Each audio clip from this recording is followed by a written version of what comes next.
Alrighty, it's been about a week since I got the Blitz Pro and have a few thoughts about having or introducing a big wheel into your life. Didn't think I would ever buy something this ridiculous. When I tried the EX30, when I first got the A2 a few years back, I was thinking, no way, this is something this big, not needed in my life.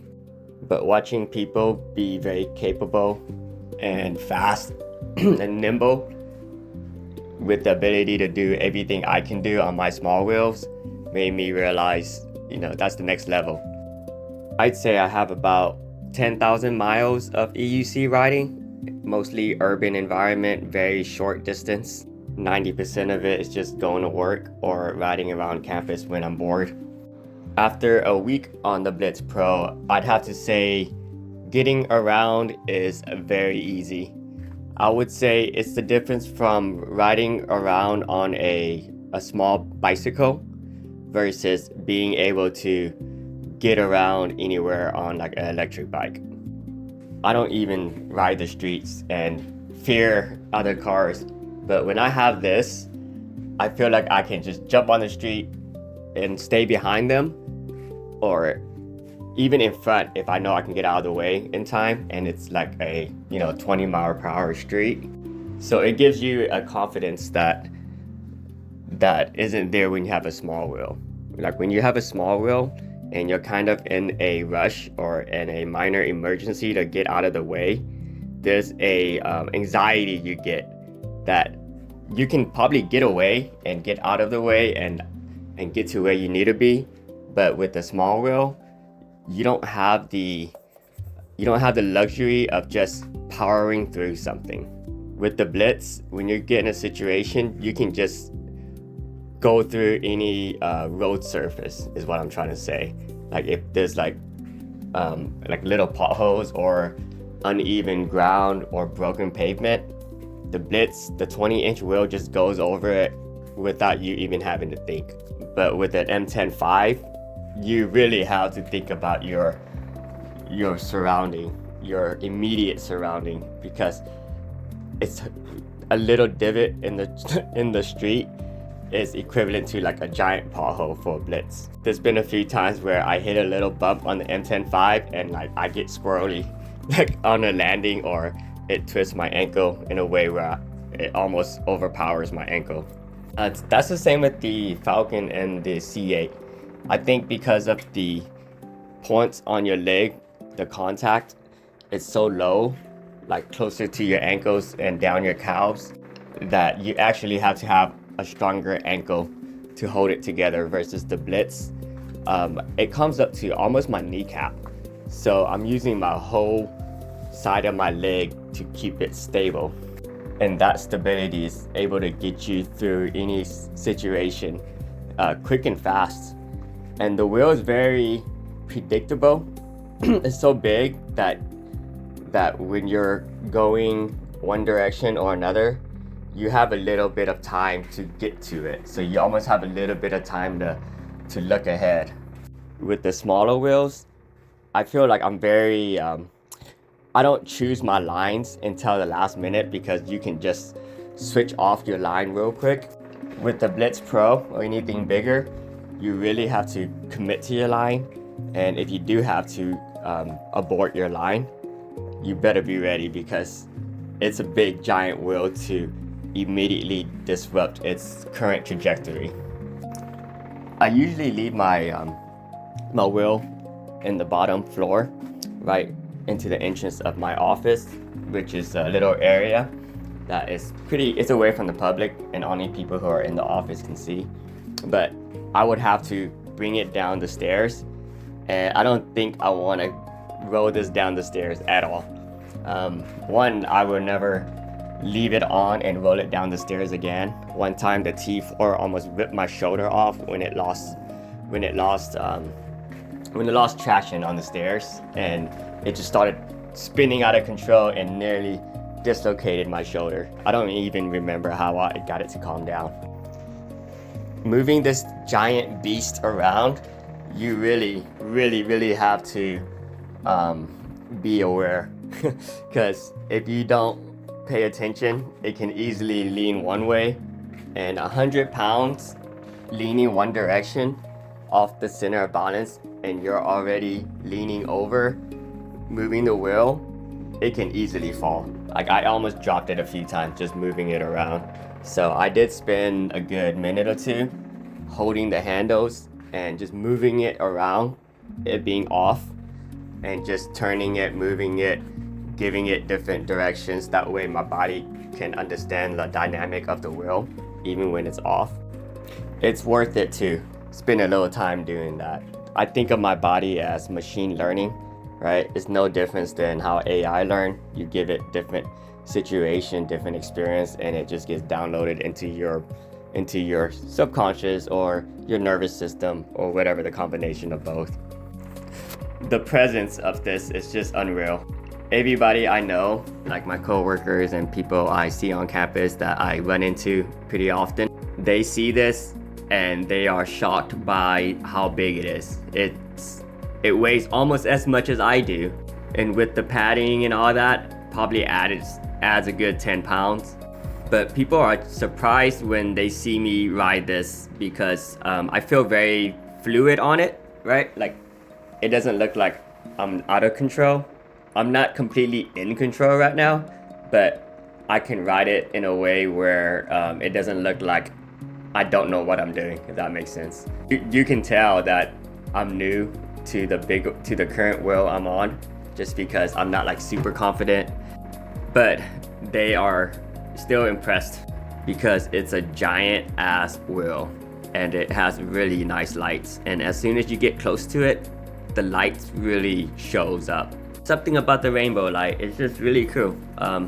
I like the Tron lights and I always rode it with the red light and not the rainbow, but this one, I had the red light the first day and then I turned on the rainbow and it looks amazing. Honestly, if the race had this same LED light, I would probably buy it. I would buy it, sell this, or put a knobby on it, and then just keep the race as a street tire. I would imagine the Blitz would be epic with the knobby tire. The pedal clearance is pretty good. It's very high. Usually I don't like high pedal clearance, but honestly, when I ride a high pedal wheel like the Falcon and this, I love it.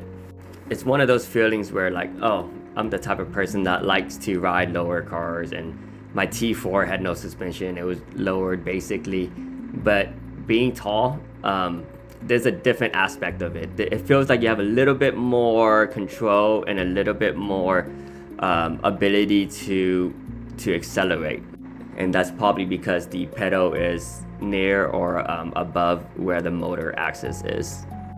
Fortunately, I feel like I have a good reputation at work, because when I first started working, I had a electric scooter, and that thing went 40 miles per hour. And I was flying everywhere on the street because the acceleration to 40 is nearly instant. It just feels like I had the front wheels peeling out everywhere I went, and I had to replace the front wheel like 3 times because they were actually PMT racing tires. So I swapped it out for actual racing tires.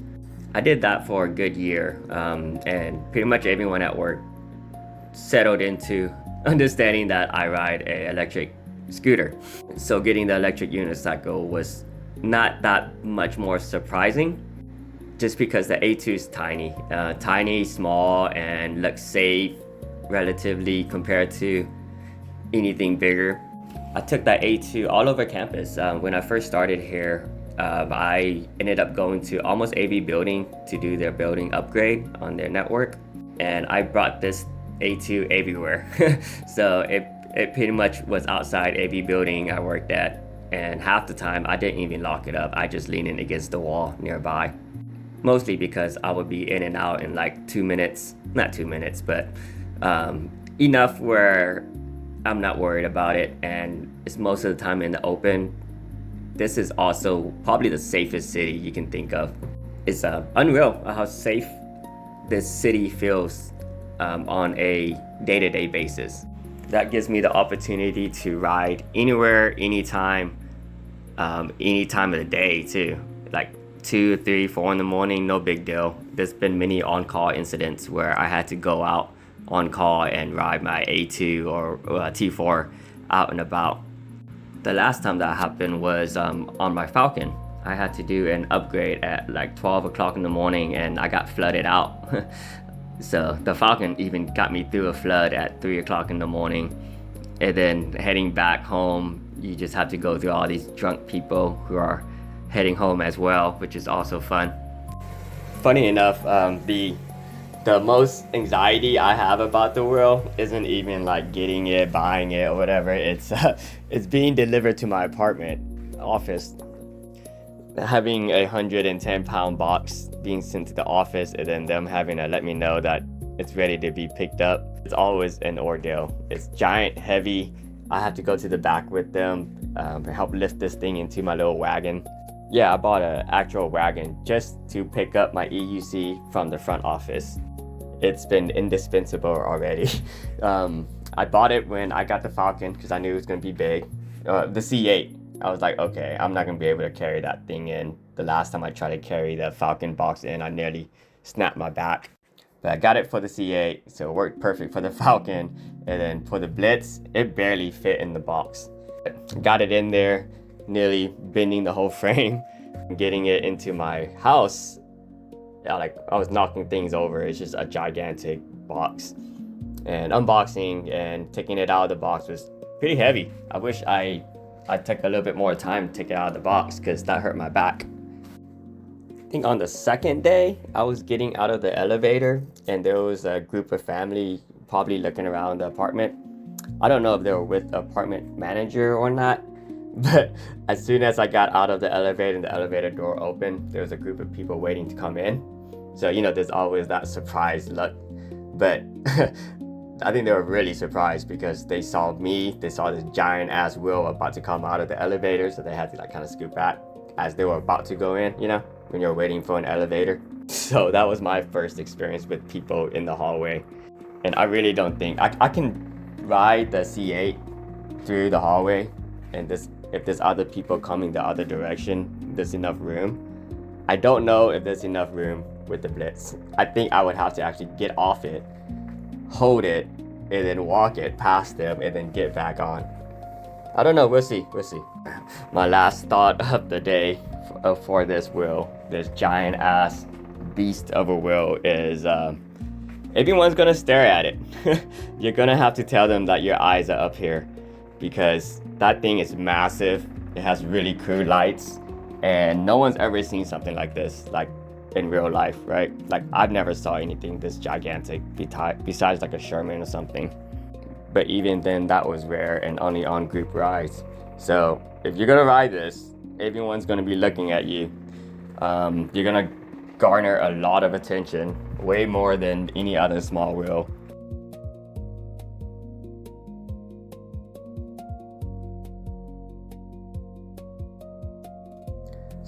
So if you have a giant wheel, expect a lot of attention and expect your AV move to be analyzed. So don't be fucking around and being dangerous. You can fuck around and have fun, but the point where it's no longer fun for anybody is when you endanger others by being too close to pedestrians and just flying by them. There's a huge hate among pedestrians against electric scooters and bicyclists because they just don't care about pedestrians, right? They just fly through them and almost hit them. A lot of people got hit. Everyone here has a story about getting hit or almost hit, or with a car, or in person walking with an electric scooter, because they have rental VOs here, and these VOs are everywhere. Especially during football games and events. You get people from out of town jumping on these scooters and they're crazy. It's insane. On the weekends here, during events, it is a fucking jungle. It's so crazy that I don't even go out. Maybe now that I have the Blitz, I might go out a little bit more at night, just because you can actually go very slow on it and it looks narrow. It looks small from the lights, if you're looking at it from a distance, you can't tell because everything else is black on it, that it's pretty thick. So the lines give it a look that is not as thick as it actually is, because it is very wide. Okay, that's enough for the day. I just felt like I needed to end the week with how my experience with it was on a personal basis, because if I don't do this, I'm definitely gonna forget. Have a good weekend. I don't plan on making any more videos this weekend because I am pretty tired and I just want to ride very hard. But who knows? I probably will, actually.